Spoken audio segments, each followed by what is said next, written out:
بسم الله الرحمن الرحیم. سورة قریش مکیه. بسم الله الرحمن الرحیم. لإیلاف قریش، لإیلاف ای الفتی که قریشی ها داشتن.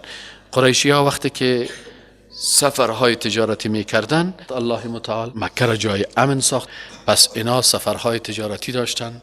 چه قسم سفرهای تجارتی داشتن؟ که در زمستان به طرف یمن میرفتن، در تابستان به طرف شام و سوریه میرفتن و الله متعال این نعمتها را بر از اینا داده بود.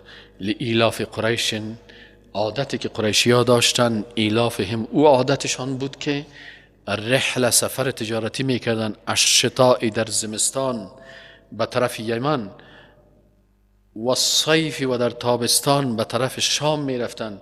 فلیعبدوا، پس این مردم باید عبادت بکنن رب هذا البیت، رب ای خانه را. چرا؟ این رب از این خانه که است، خالق از ایناست، رب از ایناست، روزی دهنده از ایناست، شفا دهنده از ایناست. الذی ات ذاتی هست که انسان ها همیشه در جامعه دو مشکل دارن. مشکل جهانی در جهان چی است؟ اقتصاد و امنیت است. الله متعال میگه الذی او ذاتی که اطعمه من جوع، غذا داد اینا را در گرسنگی، اقتصادشان خوب کرد، و آمنهم من خوف، و اینا را امنیت داد از ترس. پس امنیت الله بر از اینا داد. یعنی اگر مسلمان ها بر رب کعبه ایمان داشته باشند، دو نعمت الله برشان میده. او چی است؟